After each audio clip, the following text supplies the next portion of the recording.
Of the hundreds of thousands of thoroughbred foals born each year in the United States, only 0.1% of them end up in the winner's circle on America's racetracks. What happens to the rest of these horses? I'm going to enlighten you today of the perils of the thoroughbred industry and the breeds of all of the other horses in the United States. Through no fault of their own, these horses, through mismanagement, overbreeding, and the horrid economy at this time, these animals are facing a horrible, horrible death due to slaughter. There are just too many of them, and America does not know what to do with these aging horses. President Obama, in November of 2012, reinstated the horse slaughter law. In this effort, he hoped to take these horses out of their misery and keep them from having to travel to Canada and Mexico to be slaughtered. The manner in which this is done is most objectionable to everyone. These horses are taken, and if they're going by rail or by truck, they're forced into these enclosed areas by any method that the people can manageably think about. It's almost like the Holocaust victims. They're shoved into these things like sardines. Their bones are broken, they're bludgeoned, they're beaten, and they have no rest, sometimes for 3 or 4 days. They are standing on their mates, their friends that are dead underneath them in the trucks, in the rails. And then when they get to their final destination, these horses are once again taken off and they run through a chute that are very, very narrow. These horses are now injured, tired, thirsty, hungry. They're flight and fright animals. They have no idea of what's happening to them. They're scared to death. Now, when they go down these chutes, they're shot supposedly with high-powered rifles. Only people that have filmed this enactment to try and stop it have seen that the majority of these horses are never shot. They're beaten to death. There's blood literally everywhere. It's horrible. Then the horses that are sent overseas on the freighters are picked up on the docks by one back leg with a rope or a chain, alive, and simply dropped into a freezer container to freeze to death painfully with their broken bones, and then they reach their destination in Japan, overseas, France, Italy, one of these countries, to be processed there. Now, the problem is, how does this all happen, and then what do we do about it? Well,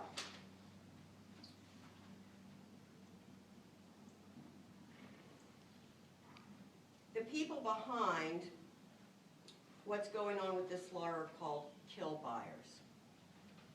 They go to our local or nationwide racetracks and they acquire horses that are slightly, lame or broken down a little bit, but often, and more often than not, they're all healthy. And these horses can go on and they can go into second careers, they can become show horses, they can do just about anything. They don't deserve what's been happening to them. So these kill buyers also go and acquire horses at auctions. And for pennies on the dollar, they acquire these horses as well. And 50% statistically of the horses picked up at auction go to slaughter as well. There's a lot of controversy and underlying issues surrounding the slaughter aspects. And basically, the statistics prove that neglected horses aren't the ones that are ending up in the kill lots. They're horses that are coming out of people's backyard even. If these black market people can't get enough horses to make a load, they'll go get them out of somebody's barn. And that's a horrible, horrible thing. Another underlying issue is that some marketing genius at one point in time decided to spread the rumor that if you are HIV positive and eat horse meat, that you will be cured. Now, all people want to live, so they do it. And this drove the price of horse meat from about $5 or $6 a pound up to $20 a pound, which led people to continue to go steal horses out of people's backyards, which is a horrible thing as well. Now, we all know that most of the horses that come off of the racetrack are filled with carcinogens. They're filled with steroids, painkillers, and everything else. There are no regulations to test these horses to see what's in them. So these horses that are being shipped all over the place are being processed with cattle. So IKEA, Nestle, you've been reading about that recently in the news. This is going to keep going, and these horses are going to make people sick. They are making people sick. What can we do about this? Well, we can get with our legislatures and we can talk to them and beg them to pass laws securing our nation's horses.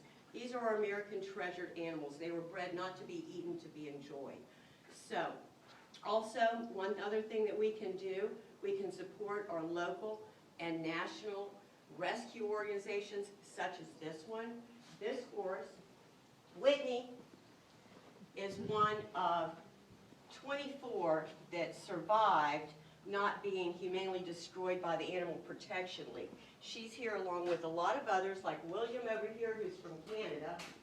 William, and loved by Adriana, this horse, his owner didn't have any money, so what did she do? She's Canadian. She shipped that horse to us so that he would be able to live out the rest of his days. So get with everybody that you know, all the animal rights activists, and see what we can do to eradicate this by the year 2020. Thank you. Now, we'd like to have some questions answered. I have a question. Okay. How many horses are usually killed per year, say in Canada or Mexico? The latest statistics show that about 120,000 of them, but a lot of those horses slip through the cracks. There are far more than that are killed right in our own backyards in this county, not more than 3 miles from here. Yes? What are the different breeds of horses that are usually slaughtered? For the most part, at this time, it's the thoroughbreds. Because of the economy, there's just not enough money. People are shipping these horses anywhere they can to get rid of them. They don't have the money to feed them. People are turning them loose in national parks.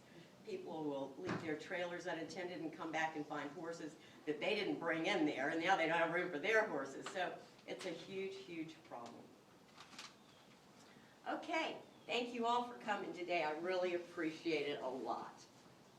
Oh, critique sessions. Oh, Kim. Oh, okay.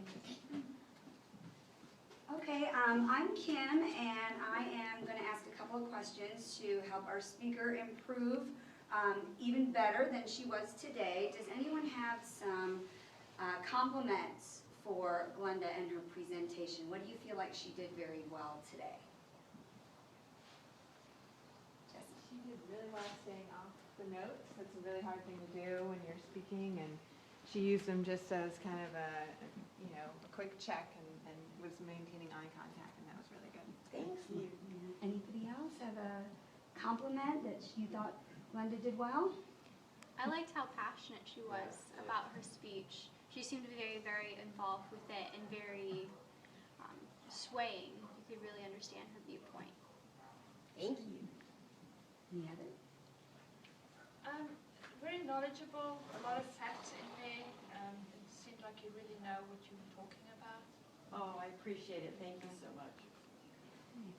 Does anyone have any suggestions to help Glenda improve her speaking abilities? Yes, please.